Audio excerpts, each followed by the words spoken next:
হ্যাঁ ভাই ভাই আপনি বলেন। আজকে কি আলতাফ হোসেনের বাড়িতে আসছিলেন? হ্যাঁ গেছিলাম। এই আইসা তার ছেলেরে থাপড় মারছেন আর হাড়ি পাতিল লাইতে সব পুকুরে ফেলাইছেন, ঘটনা আরে কি? না, ফালতু সিগারা কইছে। হ্যাঁ ছেলের সাথে কথা বলেন। ছেলের সাথেই তো কথা বললাম, দুইটা থাপড় দিছেন এটা অসুস্থ মিথ্যা ছেলে। কথা বলছে। লোকজন ছিল মা, ভগবানের কেউ ছিল না, ছেলেই ছিল। আর হচ্ছে আপনার ওই যে মহিলারা ছিল অন্য কেউ। না আমি ভাই তামিমের মিথ্যা কথা সাথেই কয়ে কথা চাকরি করি বললাম। না, মিথ্যা কোনো কাজও করি না ভাই। এই তামিমের সাথে আমি কথা বললাম, আমার কাছে ইন্টারভিউ দিছে, তামিম ওর কারা? দুইটা থাপড় দিছে। ওই যারে তামিম থাপড় কারা? দিছেন ঘরের ভিতরে, আম্মুরে আব্বুরে ঘরের ভিতরে তো খুঁজতেছে। ঢুকি নাই। আপনি আপনি যে জন্য ফোন দিয়েছেন ও বাড়িতে গেছিলাম। যাওয়ার কারণে একটাই, যে হয়তো করলে এরা একটা সমাধানে বা মেয়েতে করে দিল। এই পরবর্তীতে যে আইনগত যেটা ওটা তো হইতেছেই।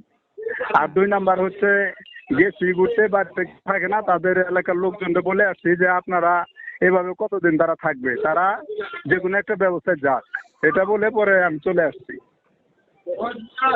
হ্যাঁ, আমি এই পাশে এলাকাবাসীও কিছু আছে যে দেখছে, সে তারাও বলতেছে আপনি বলছেন বাড়ি ঘর নাকি বিক্রি করে দিবেন, গরু ছাড়তে গেছেন এবং তার ছেলের থাপড় মারছেন। ভাই এটা এইগুলো নিয়ে তাদের সাক্ষাৎকার নিয়ে বড় ধরনের একটা করেন ভাই। আমি শুয়ে রইছি। আলো আমার তো ওই যে শোল বেলা না, টন চলছে, এনে হয়ে লইছি। তার পুলিশ আইছে, ডাক দিছে এনে এনে। আমি হলো এনে নাতি দিছে দরজা, এনে দরজা নাতি এসে আমি বেড়াইছি। তার পুলিশে কয় কি, তোমার মায়ের ডাক দাও, তোমার আব্বুরে ডাক দাও। আমি হলো বেড়াইছি, কইছে কি আমার মাই হলো হলো আমার নিকে ওষুধ আনবার দিছে, আর আব্বু হলো অফিসে। ওকে তোমার আব্বুর নাম্বার দাও, নাম্বার দাও। আমি কইছি হলো আমার আব্বু হলো অফিসে, আমি জানি না আমার নাম্বার, আমি তো নাম্বার জানি না। তারপর আমার মাই জানে নাম্বার, আমার মাই তো আমার নিয়ে ওষুধ আনবার আছে। কয় কি তোমার মায়ের তেলে এবার কও তাড়াতাড়ি। আমি কইছি মাই আহে না তো, মাই হলো ওষুধ আনবার আছে। আমি মার নাম্বার তো জানি না, আমার কাছে মোবাইল নেই।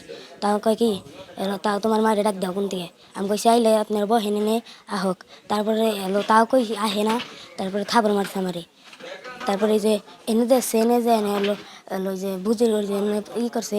তারপর এনে নাত্তি মারছে, যে এই কড়াই পাতি নাত্তি মারছে, নাত্তি মেরে সব ফালি দিছে। হ্যাঁ, তোমার কয়টা থাপড় মারছে পুলিশ? থাবর মারছে দুইটা। কোথায় মারছে? এই জন্য মারছে, বেশি নেই। আমি আজকে আমি বাড়িতে না, আমি গেছি ডাক্তার কাছে আমার ছেলে ওষুধ আনতে নিয়ে। এই মুহূর্তে বাড়িতে পুলিশ আসছে, আইসা নিয়ে আমার ঘরে দরজা ধাক্কাইছে। দরজা ধাক্কানোর পর আমার ছেলে এলো, অসুস্থ ছেলে, তাকে এলো ধাক্কিয়া আমার ছেলে ডরিয়া বেড়াইছে। বেড়ানোর পর আমার ছেলের কাছে আমার জিজ্ঞাসা করছে যে তোমার আব্বু কানে, তোমার আম্মু কানে। পরে আমার ছেলে বলছে যে আমার আম্মু তো গেছে আমার ওষুধ আনতে, আমার আব্বু গেছে আমার আব্বু অফিসে ডিউটি করতেছে বলছে। তারপরে আমার ঘরে দরজা ধাক্কে, তারপরে আমার ছেলেরে দুইটা থাপড় মারছে। আমার ছেলের অসুস্থ, টন্স ফুলছে, টন্সের মধ্যে আমার ছেলের আরও দুইটা থাপড় মেরে গেছে। আমার বাড়িঘর লুটপাট করে বেচা হালাইব, আমার গাড়ি বেচা হালাইব, গরু ছাড়ছে বাড়ির, সব কিছু করে আমার সব আসবাবপত্র সব আমার পাগারি ফেক্কা ফালে দিয়ে থেকে গেছে। আমি এখন আপনার কাছে এটা আমার ছেলের বিচার চাই, আর কিছু না। আমার 10 বছর ছেলেকে কেউ জন্য মারলো, অপরাধ করলে আমার দেবরে করছে, আমার ছেলে তো করে নাই, আমি তো করি নাই। আমি তো তাকে বলে দেয় না যে তোমরা যাও গা, কে এটা করো গা। এখন ঘটনা ঘটছে হলো আপনার জন্য একটা মেয়ে নিয়ে সমস্যা, আমার ভাইয়ের লোক একটা মেয়ের লোকে মানে সমস্যা, তারা দুজন পালিয়ে চলে গেছে। চলে যাওয়ার পরে আপনার জন্য আজকে প্রায় এক সপ্তাহের মতনই হবে। আপনার জন্য আজকে পুলিশ কদিন ধরে কানাকানা করতেছে, সেই পুলিশ প্রতিদিনই আসে, মানে জাহাঙ্গীর করে পুলিশ, ঠিক আছে। সে আইসা নিয়ে আমার বাড়িতে এসে নিয়ে আমার আসবাবপত্র সব কিছু ফালিয়ে দিছে। আমার ছেলে ছোট্ট একটা বাচ্চা তারে মারছে। এটা কি ঠিক করছে? আপনারাই কোন, এটা কি কাজটা ঠিক করছে? অপরাধ যদি করে থাকে আমরা করছি, আমার ভাই করছে, আমরাই করছি, তাহলে আমার ছোট এটা বাচ্চাটা কেন মারলো? এটাই আপনাদের কাছে বিচার, আমার আর কিছু না। প্রশাসনের কাছে এটাই, আমি প্রশাসনের কাছে জানাইছি, 999 ফোন দিয়েছিলাম, আমি তাদেরও জানাইছি এই বিষয়। তারা গেছে না, তো হিতে না আমার ঘরে না কয় কি আলতার মা ডরাইও না, ডরান আমি শিখে ডরাম কে কি হয়েছে। কয় কি ফলান আমার ইসমেল, কয় ইসমেলের যে এই যে মেরে মেম্বারে মেয়ে যে নিয়ে গেছে গা, দেশ দেখুন আছে। আমি কে শুনছ না বড়, কয় কি শুনছি, দেশ দেখুন না এখনই জানা জানি এলা না। সেদিনকাই সন্ধ্যাবেলা করছে কি এই যে পুলিশ আইছে, সেদিনকাই সন্ধ্যার পুলিশ আইছে। তা আমি আবার এই যে আমার নামে দুর্বট থেকে আমরা ফাঁকে ফাঁকে যে থাকবা নিছি। তার বাদেও আবার না এই আবুরও পুলিশ আছে, একদিনেই 2 বেড়ে ফেলছে, সকাল হয়েছে বিকাল হয়েছে, এই টাইমে হয়েছে।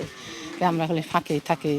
তার বাদে আবার ওই যে আজকে হয়েছে, আজকে পুলিশ আইছে, আজকে না আমার ওই নাতি যে ঘরে হওয়া অন্তত আমি আবার ওই যে ভয় দেখে তো আমি ফাঁকে থাকি, ডরে আমার দুর্গ দেখে আমাকে বিশ্রাম আসামি আমরা। তাহলে আমার নাতির বলে ওই যে জ্বর হয়েছে, শরীর ভালো না, ওই যে ফুলছে, গাল ফুলছে, এলা না নাতি ডরে গেছে গা, ডরে তার বলে 2টা থাপড় মারছে। আবার ওই যে রান্নাবাড়ি ফেটলে ফেটলে সব এই যে ফাঁকারে যে গেছে, ওই যে আমার জালেরা কইলো, তারা যে যা দেখছে তারা তাই কইছে, এতে যে এইভাবে ঘটনা।